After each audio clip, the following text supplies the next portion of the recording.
Bueno, hermanos, para nosotros, para la iglesia, para los miembros de la iglesia en general, pues es un gusto y una alegría tener a hermano Judith aquí. Damos gracias a Dios por la vida de nuestra hermana, porque la vemos muy repuesta. En el hospital no se veía tan bien, realmente. Pero gracias a Dios está aquí con nosotros y damos gracias a Dios por la vida de nuestra querida hermana, ¿no? Entonces, vamos a orar, por favor, vamos a inclinar nuestro rostro.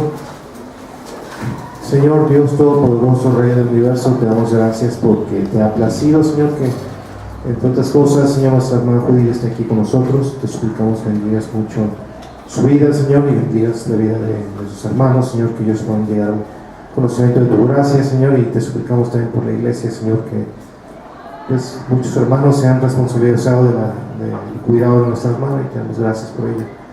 Te suplicamos también hoy por el estudio de tu palabra, te suplicamos que abras nuestra mente, abras nuestro corazón, que podamos ver, entender y de alguna manera, Señor, humillarnos delante de ti, de tu presencia, Señor. Te doy gracias, pues, Señor, por tu palabra, porque en ella podemos saber, Señor, qué es lo que tú piensas, qué es lo que tú consideras, Señor, y cómo es que tú percibes las cosas. Te damos gracias por tu amor, en el nombre de nuestro Señor Jesús. Amén. Bueno, pues esta última lección, con esa es la conclusión, el cierre del libro de Esther.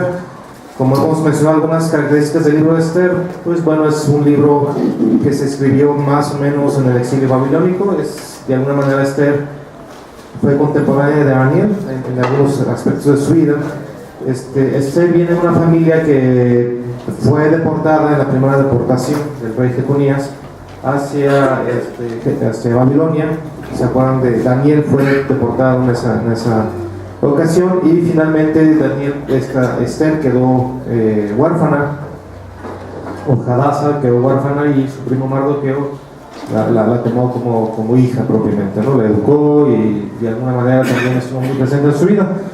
Esa es un poquito la introducción del libro de Esther. Una de las particularidades o curiosidades del libro de Esther es de que en ningún lugar del libro se menciona el nombre de Dios.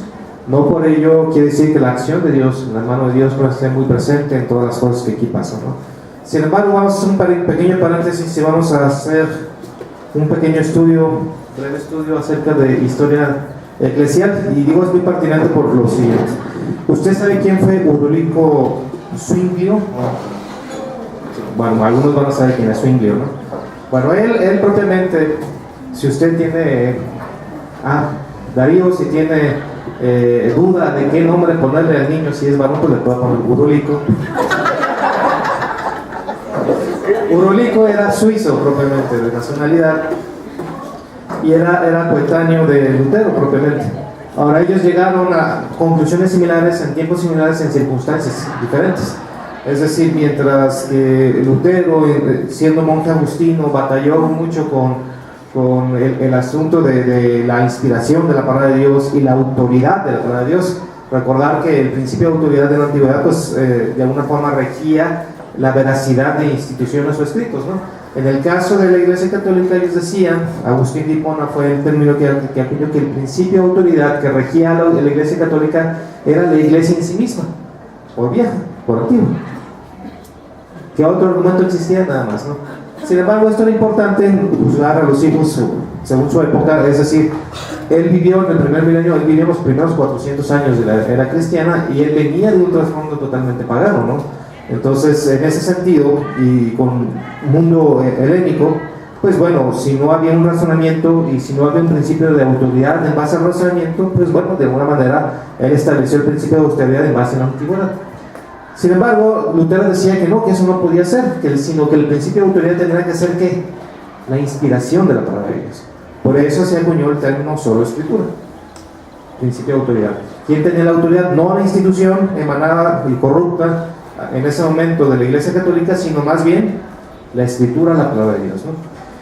Zwinglio, de alguna forma, él no se metió a ese asunto, pero sí se metió un poquito más a cuestiones nacionalistas y filosóficas. Filosóficamente llegó a un punto, y él decía que el Señor tenía que prever con toda anterioridad y de alguna manera ejecutar el plan que él ya tenía. A eso se le llama la doctrina de la providencia.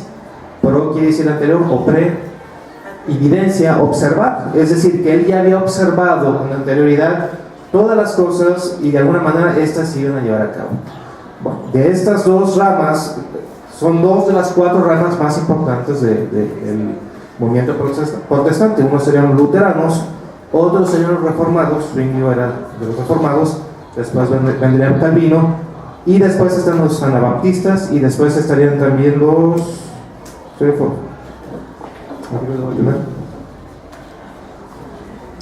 los anglicanos, se me olvidó. Bueno, esas son las cuatro ramas importantes, ¿no? Ahora, ¿qué pasó con esto de la divina providencia? Mucho, porque de alguna manera esto condicionó también la doctrina de Juan el Calvino, que tiene que ver con la elección y evidentemente también con la predestinación, es decir, todo está predestinado de alguna manera. Bueno, tomando esos principios y tomando lo que de alguna forma no es tan convulsionado y que todos las iglesias cristianas lo aceptamos, es, en principio, Dios tiene un plan desde antes de la fundación del mundo que se va a ejecutar. Adicionalmente, Él prevé las cosas, ¿no? Las predestina, es decir, las cosas suceden porque de alguna forma Dios las permite o van a conducir ¿a dónde? A la gloria de su nombre, ¿sí? Ahora, este asunto de la predestinación puede ser chocante para algunos, pero bueno, existe la predestinación, y aún en el mundo físico. Si no existiera la predestinación, pues no existiría la ciencia. ¿Por qué? Porque no podrían ser repetitivas las cosas. Hay un caminito, ¿se da cuenta? Y si no existiera la predestinación, ¿sabe que no existiría tampoco? La profecía. Bueno, ¿cómo es Dios que profetiza algo, anticipa algo, por ejemplo, la venida del Mesías, si es que Él no lo prevé propiamente, ¿no? ¿Se da cuenta? Y bueno, y adicionalmente, se va a ejecutar sus metas, su plan, y sus metas de alguna manera globales y particulares. De alguna forma lo hemos manifestado en el sentido de que Dios decreta las cosas, y sobre ese decreto se cumple el decreto. Bueno, ahora, ¿qué tiene que ver con esto? Bueno, vamos a poner un segundo punto. Dios es Señor sobre todas las cosas. Hay, dentro de las iglesias cristianas ha habido muchos movimientos, pero es normal, somos hijos de nuestra época, y en algunos momentos, y sobre todo cuando yo era un poco más joven, soy joven, pero o sea, más joven, cuando iba a la escuela dominical, comenzaba a haber un movimiento dentro de la iglesia en donde separaban dos acciones: una, la acción de la salvación como tal, y la acción del Señor, del Señor, ¿no? de Dios. O sea, en un momento histórico somos salvos, y en un momento histórico el Señor es el Señor de nuestras vidas, ¿no? Ese movimiento no es muy antiguo, pero vamos a reconocer que se originó más o menos de los 1910, 1920 para acá. Bueno, sin embargo, pues no tiene mucho sustento bíblico. ¿Por qué? Porque dice el Salmo 24: el Señor es la tierra y su plenitud, el mundo y ¿qué? Todo lo que en él habita. Dicho de otra forma, y al amparo de la doctrina de la divina providencia de alguna manera, pues bueno, el Señor es Señor de ¿qué? De todo. Lo aceptemos o no lo aceptemos, queramos o no queramos, el Señor es Señor de todo. Y no solamente es Señor de todo, sino que Él gobierna sobre ¿qué? Sobre todo. Bueno, entonces, ¿qué salió mal? Pues, bueno, anterior al mundo hubo una rebelión, hubo un ser angelical que se rebeló en contra de Dios. Y básicamente lo que Él hizo es, Él quiso ser igual a Dios. Y no en el sentido de crear cosas, porque evidentemente Él no las puede crear, sino que en que Él iba a regir su vida según su propio criterio. O sea, el criterio de Él era suficiente para regir su vida, y adicionalmente Él quería que todos los demás le siguieran. Entonces hubo una guerra en el cielo. Cuando el Señor dice, en el principio creó Dios los cielos y la tierra, y versículo 2, y la tierra estaba como desordenada y vacía, y el Espíritu de Dios se movía sobre la faz del abismo, está hablando de tiempos y adicionalmente de un juicio. ¿Por qué? Porque esta rebelión, estos seres, fueron depositados aquí. Y aquí es donde el Señor dijo, sea la luz, disipó las tinieblas, y adicionalmente creó una mujer, al ser humano. Y el objetivo de la creación del ser humano tenía que ver con la autoridad, es decir, ¿quién se iba a señorar de la creación? El ser humano. ¿Bajo el dominio de quién? De Dios. ¿Se da cuenta? Finalmente el ser humano cayó, y en Génesis capítulo 3 viene lo que se conoce como el protoevangelio, es decir, la simiente de la mujer que iba a hacer, herir a Satanás en la cabeza. Aunque Satanás luego viene en dónde, en el talón, de alguna manera. ¿Se da cuenta? Y así el Señor fue develando su plan, y llegamos hasta el punto en donde en el libro de Esther, después de 70 años más o menos de estar en cautiverio, hay un plan urdido por un hombre que se llama Amán. ¿Con qué razón? Exterminar con los judíos. Bueno, pero eso tiene más ramificaciones, ¿no? No es simplemente estoy enojado con Mardoqueo, y no solamente con Mardoqueo, estoy emberrinchado, pero ya con todos los judíos. No es tan simple. Ahí había alguien atrás de eso. ¿Quién era? Satanás. ¿Por qué? Porque finalmente, si exterminamos a los judíos, bueno, ¿y el Mesías cómo va a venir? ¿De dónde va a venir? ¿Se da cuenta? Nuestro Señor ya está apuntando hacia dónde, hacia el Mesías. Y había gente en Jerusalén en ese mismo momento, estaban reconstruyendo el templo, y el templo era necesario para la venida del rey. Bueno, ¿qué sucedería si en todas las provincias, no solamente en Susa, sino en todas las provincias, arrasamos con ellos? ¿Se da cuenta? ¿Y quién se prestó a ese juego? Amán. Es así como sucede. Haciendo un paréntesis anterior, ¿se acuerdan en Daniel capítulo 4 de un rey muy importante que se llama Nabucodonosor? Este rey gobernó pues sobre buena parte del mundo, ¿no? Y era un imperio vasto, grande, enorme, y Nabucodonosor en un momento de gloria dijo, bueno, pues todo esto es mío, ¿quién puede ser igual que yo? Mi gloria sube hasta el cielo, tal cual. Entonces en la noche tuvo un sueño terrible, en donde crecía y crecía un árbol, y empezaba a crecer. Entonces llegaron y lo cortaron y lo derrumbaron. Se despierta el rey todo azorado y dice, bueno, ¿qué está pasando? Manda a traer a Belsasar, a Daniel, y le dice, oye, pues interprétame el sueño. Ya ve que él estaba en el negocio de la interpretación de los sueños. Entonces Daniel dice, Señor, de estos es para tus enemigos. Dice que quedó pasmado, porque tú vas a ser chavo y vas a pastar con los animales en el campo. ¿Hasta qué? Hasta que reconozcas al Altísimo. Quiero leerle un texto que viene a propósito, en Daniel capítulo 4, si quieren no me siga. Dice versículo 25, que te echarán de entre los hombres, y con las bestias del campo será tu morada, y con hierbas del campo te apacentarán como a los bueyes, y con el rocío del cielo será bañado, y 7 tiempos pasarán sobre ti, hasta que conozcas que el Altísimo tiene dominio. ¿En dónde? En el reino de los hombres. ¿Se da cuenta? Dios es Señor sobre todo. Y el decreto de Dios, condición necesaria para que el decreto de Dios que suceda, se cumpla. Regresando al libro de Esther y haciendo un pequeño resumen, resulta ser que Asuero, un rey, unos 5 o 6 reyes posteriores a Nabucodonosor, pues toma el reino. Y él gobierna desde Etiopía, la India, desde las costas hasta más allá del Imperio Persa, y su capital está en Susa. Digo, el Imperio Persa normalmente su capital era Persépolis, pero cada rey cambiaba la capital, y como que les daba por mudarse. Total, Asuero escogió a la ciudad de Susa.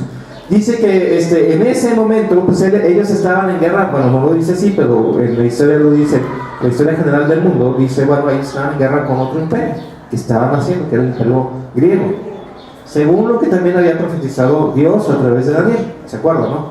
Los 4 reinos, ya se estudiaron. Bueno, finalmente estaban planeando la guerra, y en ese momento de gloria y algarabía dice, bueno, pues que traigan a la reina Basti. para que vean que no solamente soy poderoso, tengo un imperio muy grande y adicionalmente tengo muchas vidas, también tengo a la reina más guapa del reino. Mandan traer a Vasti, ¿y qué creen que pasó? Pues Vasti no fue. Si usted quiere entender dónde comenzó el feminismo, pues podemos Mire, siempre en este estudio hubo respuestas encontradas. Por un lado, las mujeres dicen que bueno que no fue, que no sé qué, que les como una bola de borrachos y la verdad. Por otro lado, por avanzar al rey, ¿no? Y desgraciadamente los asuntos del rey, aún personales, pues decantaban en problemas de Estado. Entonces él no podía permitir que se le insubordinara y menos mujer. Bueno, el punto es de que, bueno, decide, él y sus sabios dicen, no, pues no podemos permitir esto, que Vasti deje de ser reina.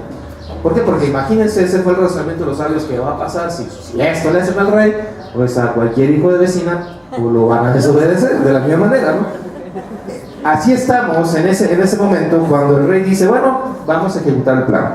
Capítulo 2 dice que, bueno, ya se le había pasado el coraje, ya estaba como que dispuesto a perdonar a Vasti, y el consejero dice, no, tú quedaste, hay una ley de Media y de Persia que no se puede romper, ahora Vasti dejó de ser reina, y hazle como quieras, de alguna manera. En ese momento dice, bueno, ejecutan el plan, mandan cartas por todo el imperio, y de alguna forma están convocando para que las doncellas de bello parecer, o sea, guapas, fueran una especie de selección por parte del rey. No sé cuántas doncellas eran, pero eran bastantes, algo así como Miss Persia menos 444. Juntaron a todas las doncellas, y es importante ver que las muchachas pues no tenían mayor opción. Si el rey las invitaba, entre muchas comillas, pues tenían que ir. Entonces muchas familias empezaron a dejar a sus hijas, ¿eh? Entonces las ponen en el harén, pasan, algunas la prueba, otras no. El caso es de que la elegida es ¿quién? Esther, ¿no? Hadassah. Ahora es importante ver que es probable, muy probable que Esther pues haya sido una jovencita, una muchacha entre 15 y 17 años. Bueno, ya de alguna forma ella encuentra gracia delante del rey.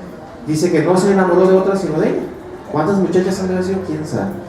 Pero bueno, ella se quedó en el harén del rey y adicionalmente fue elevada a la categoría de ¿quién? De reina. Así es como suceden las cosas. Sin embargo, ella está íntimamente aconsejada ¿por quién? Por Mardoqueo, que no deja de estar con ella, no deja de cuidarla de alguna manera. Ese lazo se había establecido. Después de esto, Mardoqueo denuncia una conspiración contra el rey. No sé a qué se dedicaba Mardoqueo propiamente, pero dice el libro que normalmente estaba en las puertas del rey, que pudiera parecer que era un funcionario público.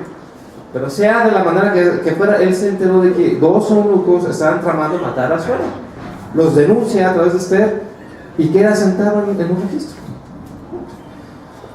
Sin embargo, Amán, aquí viene el villano de la historia, Amán comienza a engrandecerse, era un funcionario de alto nivel, al parecer era el segundo del reino o del imperio, y él decía, bueno, pues es que yo soy así.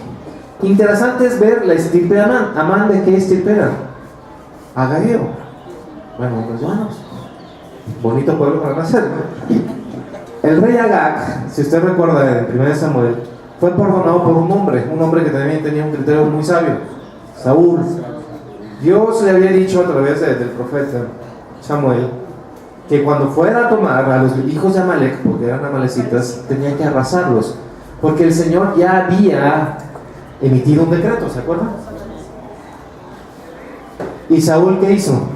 Pues al parecer Saúl tenía un mejor criterio que los hebreos, ¿no? No lo hizo, sino que perdonó a quienes, a lo mejor de los amalecitas. ¿Y él cómo determinó que era lo mejor? Y no solamente eso, sino que yo lo hice para honrar a tu Dios, así le dijo Samuel. Y en ese contexto es cuando se dice, como pecado de adivinación es que la obstinación, y la idolatría como, y el orgullo como qué, como pecado de idolatría. Aquí finalmente él dijo, mi criterio es más importante que el tuyo, yo hice lo bueno y tú ni me aprecias. En ese momento es cuando el Señor decide que Saúl ya no sea rey sobre Israel. Bueno, este Amán venía de esa descendencia, para que vean las ramificaciones de este asunto. Y ese Amán empezó a ver a Mardoqueo con odio y dice que él sentía mucho orgullo por lo que él estaba haciendo como funcionario público, Pero lo único que lastimaba su orgullo era ¿quién? La presencia de Amán. Digo, de Mardoqueo, por eso. Ya ven, se están despiertos. De Mardoqueo. Entonces él decía, versículo 2: y todos los siervos del rey que estaban a la puerta del rey se arrodillaban y se inclinaban ante ¿quién? Ante Amán, porque así lo había mandado el rey. Pero ¿quién no? Mardoqueo. Ni se arrodillaba, ni qué, ni se humillaba. O sea, él ni se inmutaba, aparte de todo. Pasaba Amán y como si no pasara. ¿Y esto qué hacía con Amán? Lo enfurecía, ¿no? Ahora, no dice la razón por la cual Mardoqueo no lo hacía. Intuimos cuál era, pues no sabemos. Dice, y vio Amán que Mardoqueo ni se arrodillaba ni se humillaba delante de él, y se llenó de ira. Pero fíjese, pero tuvo un poco poner mano a Mardoqueo solamente, pues ya le habían declarado cuál era el pueblo de Mardoqueo. Y procuró Amán destruir a todos los judíos que habían el reino de Asuero al pueblo de Mardoqueo. ¿Se da cuenta? No, extrapoló el problema personal que tenía con Asuero y no le bastó a Asuero. Dijo, no, todos los judíos van a morir. Eso provenía de él. Probablemente en su pecado de orgullo, de ira, de todo esto, se infiltró una influencia superior. Y en esa influencia iba ¿quién? Un pensamiento satánico. Arrasemos con el pueblo. Entonces, aquí ya finalmente Mardoqueo urde un plan y dice, bueno, vamos a hablar con el rey. Yo tengo acceso con Asuero. Habla con el rey y urden un plan, ¿para qué? Para exterminar en un mes particular, mes 12, en un día particular 13, ¿a quiénes? A todos los judíos, y les ponen un incentivo de productividad. El que mate a su vecino judío se va a quedar ¿con qué? Con todos sus bienes. Y adicionalmente Amán, en gratitud al rey, le da muchísimo dinero ¿en qué? En plata. Así es como suceden las cosas. Entonces, así se va tejiendo la historia. Se da cuenta Asuero, dice versículo 4, Mardoqueo. Luego que supo Mardoqueo todo lo que se había hecho, rasgó sus vestidos, se vistió de cilicio y de ceniza, y se fue por la ciudad clamando con grande y amargo clamor. O sea, Mardoqueo, por tener acceso al rey de alguna manera, acceso indirecto, se da cuenta del plan, llora, se pone de luto y va clamando por toda la ciudad diciendo, miren lo que nos ha pasado, hemos sido vendidos como pueblo. ¿Y qué es lo que va a suceder? Nos van a matar. Y aquí quiero hacer un paréntesis. ¿Por qué? Porque muchas veces, hermanos, las circunstancias de nuestras vidas parecen así. Perder un empleo, y ahora ¿quién nos va a proveer? Perder una casa donde vamos a vivir, o una enfermedad, la soledad, la muerte de un ser querido. ¿Se da cuenta? Y esas cosas parecen que no las podemos pasar, que son fronteras más altas que nuestro propio esfuerzo. Y entramos en depresión, y entramos en luto, y entramos en un asunto de pérdida, y nos deprimimos, y nuestra confianza en Dios comienza a flaquear totalmente. Ahora fíjense lo que dice, versículo 4: y vinieron las doncellas de Esther y sus eunucos y se lo dijeron. Entonces la reina tuvo gran dolor y envió vestidos para hacer vestir a Mardoqueo y hacerle quitar el cilicio, mas él no lo aceptó porque él se estaba poniendo en riesgo. Si él en la puerta del rey estaba en silicio, lo más probable es de que lo llegaran a matar. ¿Cómo tú puedes estar en silicio delante de la presencia del rey? Entonces Esther, para que lo protegiera, le dice, vístate con otra cosa. Y él decía, no. Finalmente tiene una conversión muy importante con Esther. Y Esther, Mardoqueo dice, tienes que interceder por el pueblo. Versículo 13 dice, entonces dijo Mardoqueo que respondieran a Esther, porque Esther le dijo, es ley y es sabido por todos de que si yo voy por el rey y él no me llama, puedo morir. Versículo 13 dice, no pienses que escaparás en la casa del rey más que cualquier otro judío, porque si callas absolutamente en este tiempo, respiro y liberación vendrá de alguna otra parte para los judíos, mas tú y la casa de tu padre pereceréis. Y quién sabe, escucha muy bien, y quién sabe si para esta hora has llegado a dónde, al rey. Aquí podemos empezar a desmenuzar un poco la respuesta de Mardoqueo. Lo siguiente, él tenía una confianza absoluta que el plan de Dios para el pueblo judío se iba a ejecutar. Él tenía una confianza absoluta en que la providencia del Señor iba a suceder. Él ya tenía previsto esto, porque él decía, si tú no eres, de alguna forma será, pero el pueblo vivirá. ¿Se da cuenta? Ahora, aquí el punto es este. ¿Estaba desesperado? Por supuesto que estaba desesperado. ¿Había dolor? Por supuesto que sí. ¿Había sentimiento de miedo? Existía. Pero aún en eso, había respiro y confianza en la persona de Dios. La respuesta es muy importante. ¿Por qué? porque de alguna forma ubica esta. No estás de reina por tu cara bonita. No estás de reina por tus muchos atributos. Estás de reina porque el Señor así lo quiso, y quizás tú estés ahí para esto. ¿Dónde estamos nosotros, hermanos? ¿Dónde estamos? Estamos en la iglesia y hay dificultades. Bueno, el Señor lo puso ahí para eso. O está usted en su trabajo y la cosa está imposible. El Señor lo puso para esto. O bueno, quizás usted está enfermo, muy enfermo. El Señor lo puso para eso. O finalmente tengo muchos problemas y tengo muchas cosas. El Señor lo puso para eso. Ahora finalmente Esther iba a ver ¿qué? La gloria de Dios. ¿Por qué? Porque finalmente el Señor comenzó a conducir las cosas desde siempre, pero más evidentemente aquí, hacia un final en donde la gloria del nombre de Dios fue exaltada. Y finalmente usted puede estar en ese problema, o finalmente puede estar en esa prueba, o puede estar en esa situación difícil, simple y sencillamente para que usted vea la gloria de Dios y usted sea un instrumento de la gloria de Dios. Que finalmente fue lo que sucedió con Esther. Dice, versículo 16, la respuesta de Esther: ve y reúne a quienes, a todos los judíos que se hallen en Susa, y que van a hacer por mí. Ayunad por mí, y no comáis ni bebáis en 3 días, noche y día. Yo también con mis doncellas, ¿qué vamos a hacer? Ayudaremos. ¿Qué es lo que vamos a hacer? Buscaremos la presencia de Dios, buscaremos el rostro de Dios, buscaremos el consejo de Dios, buscaremos la dirección del Señor. Cuando usted está en un problema, hermanos, cuando usted está en una situación difícil, lo primero que tendremos que hacer es que, ¿por qué yo? Tantas cosas tan complicadas en mi vida y aparte me viene esto. No, usted está ahí por una razón, para que sea un instrumento de la gloria de Dios. No importa lo complicado que sea el asunto, no importa. ¿Y cómo lo vamos a enfrentar? Pues empezamos a buscar, este me puede ayudar, este otro me puede ayudar, este otro me va a ayudar, este va a ser. ¿Qué es lo que nosotros podemos hacer? Hincar nuestra rodilla, ayunar y buscar el rostro de Dios. Porque la respuesta va a venir ¿de quién? De Dios. ¿La gloria va a ser de quién? De Dios. Entonces la próxima vez que usted tenga un problema que parece totalmente imposible de resolver, existe la posibilidad de que usted vea quién. La gloria de Dios. La gloria de Dios. Después viene el capítulo 5, en donde Esther hace un banquete. El Señor la guía a hacer un banquete. Invita a Amán, invita al rey y todos muy felices. Y el rey está tan feliz, está tan bonita la reina, está todo tan lindo, y todo está dispuesto de esta manera. Y dice, hasta la mitad del reino. Hasta la mitad del reino te puedo dar.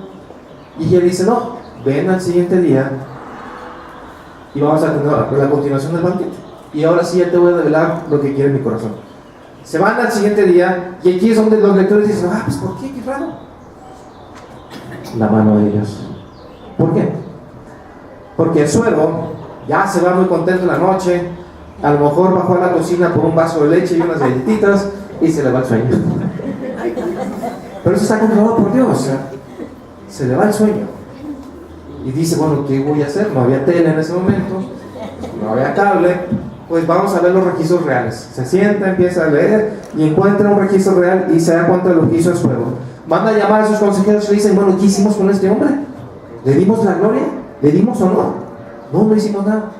De hecho, están preparando una horca de 11 metros para acá. Esos son detalles. Ya está ahí, está Asuero, dice, bueno, ¿qué vamos a hacer? Porque para esto previamente Amán ya había dicho, junto a sus amigos, junto a su esposa, y le dijo, miren todas las cosas tan bonitas que tenemos carros de lujo, tenemos televisiones de lujo, la casa es enorme, tenemos muchos sirvientes, pero todo esto me es incómodo por la única vida de Mardoqueo. Entonces su esposa, ya el sabio consejo de las esposas, dice, haz una horca de 11 metros, Amán, no 10, no 2, 11 metros. 11 metros para que cuelguen a Mardoqueo de ahí. Ve y dile al rey que lo ahorque y tú entra gozoso banquete que la reina Esther ha preparado para ti. Va a Mardoqueo al salón con Asuero, y ese es el momento, casualmente, Dios tiene control de todo. Asuero no tiene sueño y dice, bueno, ¿qué vamos a hacer? Va con un consejero y dice, bueno, ¿quién es aquel que está en la puerta esperando? Es Amán. Quiere que venga. Se viene Amán. Amán dice, ya empieza, esta es la oportunidad de decirle al rey que cuelgan a Mardoqueo. Y le pregunta a su hermano Mardoqueo, bueno, ¿qué haremos con el hombre que...? Por eso digo Amán. A Asuero le pregunta a Amán, bueno, ¿qué vamos a hacer? Es que la historia está confusa, ¿no? ¿Qué vamos a hacer con el hombre que queramos honrar en el reino?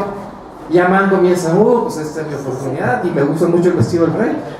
Hay que vestirlo con la capa real, con la corona real, hay que ponerlo en el caballo del rey y hay que darle vueltas por la plaza y pregonando la gloria de ese hombre.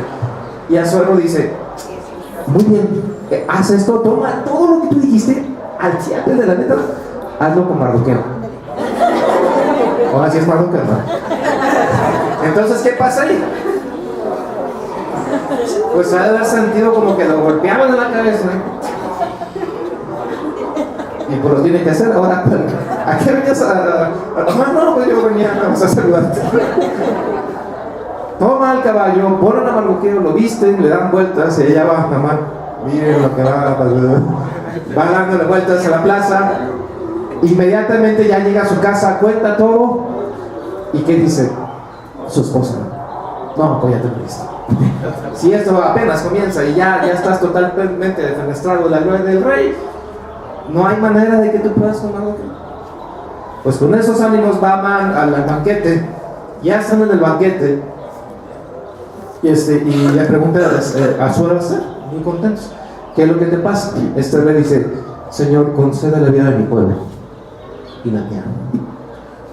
Asuero comenzó a abrir sus ojos, Amán a bajar la cabeza y le pregunta, ¿quién es el ególatra orgulloso que planeó todo esto? Amán.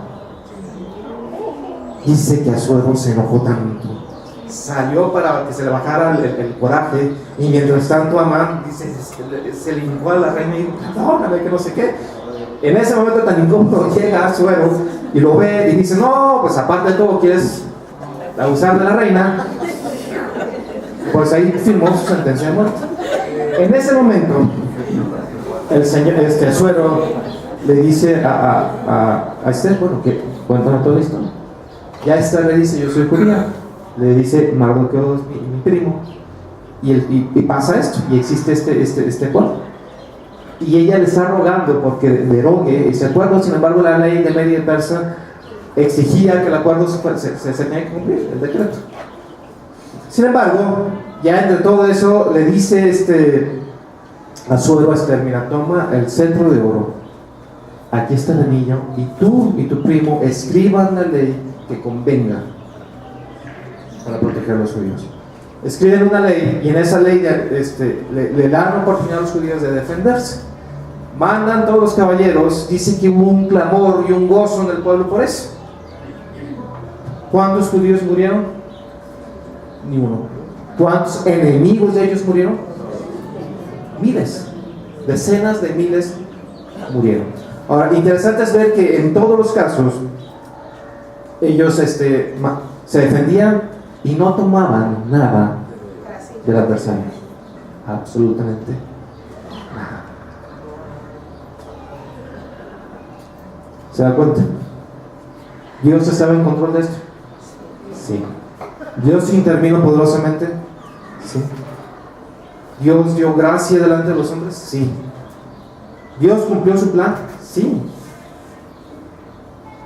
Entonces, hermanos, ¿por qué zozobramos luego con tanta facilidad? Y con cosas un poquito más simples. Ay, no me pagaron. Señor. Me chocaron. Señor, ¿por qué? Sí, ¿se da cuenta? El hijo de un pastor, de hermano John Piper, estaba leyendo testimonio el día de ayer. El muchacho, pues él tuvo 4 hijos, 5 hijos más o menos. Uno de ellos, pues nomás, o sea, no creció pues en la fe como tal, ¿no? Pero el muchacho no solamente no creció, sino que se especializó en ser contumaz totalmente. Es decir, pues le gustaba la parranda, le gustaban las muchachas, etcétera, etcétera, etcétera. Llegó un punto, hermanos, de que el pastor, el hermano, tuvo que tomar una decisión: expulsarlo de la iglesia. ¿Cómo? ¿Sí, hermano? Él, siendo pastor de la iglesia, se vio en la necesidad de expulsar a su propio hijo de la iglesia. ¿Se da cuenta? Dice que en el comunicado, pues le tuvo que hablar a su hijo, y su hijo le dijo: mira, papá, te respeto por eso, porque sé que por integridad tienes que ser. Y se fue. Ese es un problema muy grave, hermanos. Por muchas razones es un problema muy grave. Primero, porque tú sabes y estás en la conciencia de que uno de tus hijos está perdido delante del Señor. Y eso, hermanos, causa un dolor fuerte. Adicionalmente, existe el otro problema de la autoridad moral del hermano como pastor de una iglesia. ¿Qué hacer en ese momento? ¿Qué importa más en ese momento? Las ovejas, la iglesia, la vida de mi hijo. ¿Cómo compensamos ese punto? No era una decisión así de simple. De hecho, esa decisión fue consensuada con el liderazgo de la iglesia. Y estoy hablando de quién, hermanos. Finalmente, en el consejo que dijeron, y él mismo tuvo que tomar la decisión: ¿sabes qué? Tiene que salir de la comunión de la iglesia, ¿sí? Y así lo hizo. En un culto, se para el hermano y dice: mi hijo está expulsado de la iglesia. Fuerte, fuertísimo. ¿Usted qué haría como padre? Dice él que él y su esposa estuvieron orando por años, día tras día, por la vida de su hijo. Porque para esto, pues, el muchacho salió de casa, se fue y dice que oraban porque, entre otras cosas, el Señor no permitiera que él cometiera errores más graves en su vida y se metiera en más problemas. Pero el muchacho se decantó por la alegría y las compañías alegres, y dice que un momento dado, a él dando su testimonio, le mandaban correos, le mandaban mensajes, pero una muchacha de la iglesia que había sido amiga de él por siempre le manda un correo, algo del libro de Romanos, pero el correo no le llegó bien. Dice que él estaba a mitad de un tarro de cerveza, y dice: bueno, pues no entendí, voy a leer todo, pues a ver, por ubicar qué es lo que me quiso decir. Comenzó a leer la epístola a Romanos. El tarro de cerveza, hermano. Dice que para el capítulo 10, del 1 al 10, él ya se había convertido en cristiano.